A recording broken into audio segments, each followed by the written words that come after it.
Coach, I've heard enough players and coaches kind of say the sentiment last week that we're 0-2, we're not a good team.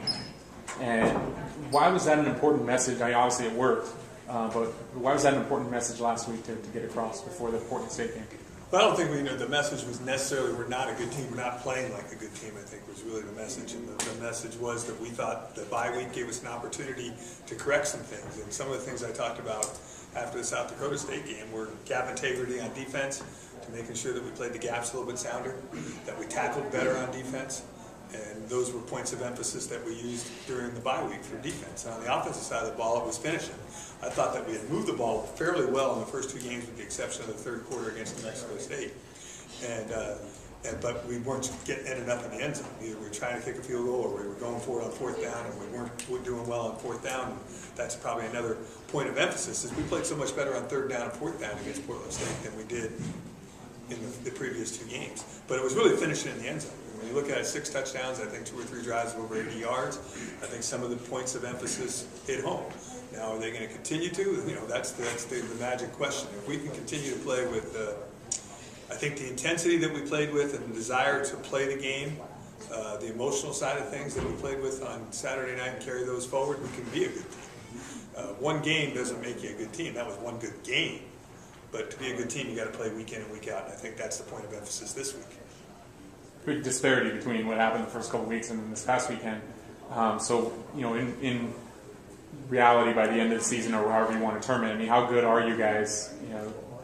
Well, I think the school's still out on this. I don't think there's any question. I'm not overly confident that we're going to win the Big Sky Conference Championship after beating Portland State, but I do know that Portland State offensively causes a lot of people problems. I mean, last year they averaged in the high fives and close to 40 points a game. And they were been tough for us to handle the last 2 years. And for whatever reason this year, I thought for 3.5 quarters, that's probably as good as we could play. And if you watched them play against Oregon State, you would have been pretty impressed with who we were playing. You watch them play against Washington State, well, Washington State throws it 70 times a game, and that's not us anyway. That caused them some problems. But even that game, it was 21-0, Washington State at halftime, just like our game. And 6 minutes into the third quarter, it was 21-14.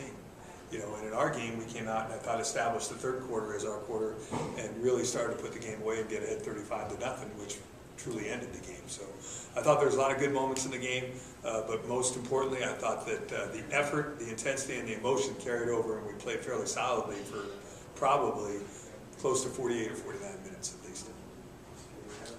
Coach, you said it previously, it's a toss-up, Daniel Graves, Chris Brown, either or. Chris obviously got a great game. Is he kind of separating himself from the pack a little bit?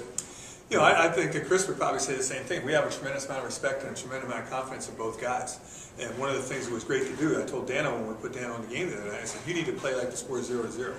And I thought he did. I'm not sure that everybody around him did, but I thought he did. And that was good experience for him to get back into the thick of actually playing in a game situation and getting himself ready to play.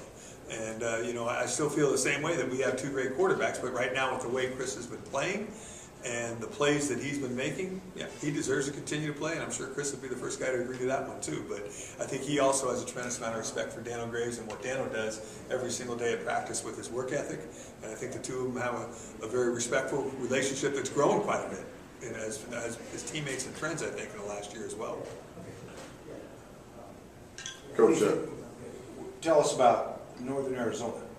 Well, I think Northern Arizona the last 2 years obviously have been playoff games for us to get into the FCS playoffs. So we had to beat them in Flagstaff 2 years ago and be co-champions, and we're able to do that against a very good Northern Arizona football team, and kind of made some big plays in that game, in both the pass game and the run game. And I think they came here last year with the same intentions, and really probably at that point in time was kind of a playoff game for both teams as well still. And they came out on top, and they played an exceptional defensively and schematically. They did some good things to us too that we've spent some time on, and hopefully we're ready to challenge this coming week with what they do. And I think first game of the season, is it the end all for where you're going to be at the end of the season? Probably not. But as far as a first game in any conference, there's a lot of excitement that surrounds that, number one. But number two, because both teams probably aspire to be, you know, that third, fourth, second, first team that has the opportunity to win a championship or get into the FCS playoffs, I think it probably has a little bit more meaning. And we need to approach each and every conference game like it's an opportunity to continue to play at the end of the season. And they're good. Is the elevation a concern? That's one thing you can ask Chris about, but I've always, my philosophy on that is basically it's very simple. We're going to play in it. And if you want to use it as an excuse, go ahead and use it as an excuse. If you want to use it as the reality, which we've done there in the past and the teams that I've coached, we've had a good record there. And we haven't done anything special or anything in particular other than tell the guys to make sure they drink lots of water during the week. But pretty much our guys do that anyway. So we go there, we play, it's 4 in the afternoon, it's inside, and whether it's sea level or 7,400 feet, to me, really doesn't matter. We got to play football for 60 minutes, and the best team will win regardless of the altitude. Coach, kind of going into conference play, is there anything you are going to tweak this Saturday? Well, I think that, against every opponent, we're going to have some things that we think we need to do in order to be successful, and that's on offense and defense, because this team's going to be different than what we just played against a Portland State team. So the difference is for us, you only have 3 days instead of 10 days because we had that bye week to tweak things. So how much you want to tweak things, not going to be a tremendous amount. What we decide to do and how we decide to do and who does it probably are the important things that we do. And we've learned a lot by doing our study in the off season, but also doing our study of who they are this year. And hopefully we can find where they may be vulnerable and make those profitable for us with our offense. And I think continue to make big plays with our legs. A lot of people ask me, is 470 yards going to be the norm? Probably not, but I can guarantee you that I'll be smiling a lot if we run for 470 yards on Saturday. The bottom line thing is we got to do what we got to do in order to make sure we have more points than they do at the end of the game. And defensively for us, we kind of like the matchup. It's a pro-style offense. They do some great things with it. Their offensive coordinator coached with the Raiders for a while. I think that they do a lot of good things formationally, but if you keep your eyes right and play your responsibility properly and play with the effort that we played with on defense for 3.5 quarters, I think the outcome can be very good for us. Coach, you mentioned to me that there was a certain particular intensity with this last game against Portland State. Is that something that you mentioned to your guys, and is that something you say, hey, let's keep this up, let's keep moving forward?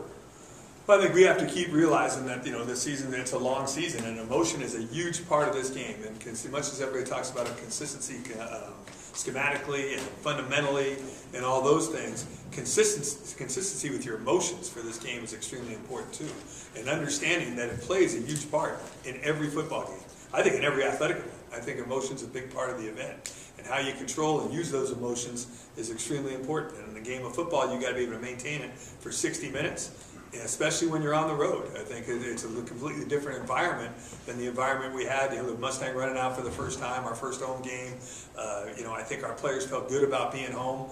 I think they were confident. Well, now we're going to Northern Arizona Flagstaff. You can mention all the things about that place and all those things, but the most important thing is, winning at home is extremely important, but if you can get a couple of key ones on the road in the Big Sky Conference, you're going to put yourself in a really good spot. So that's kind of the emphasis, and emotion's going to have a lot to do with it. Julia?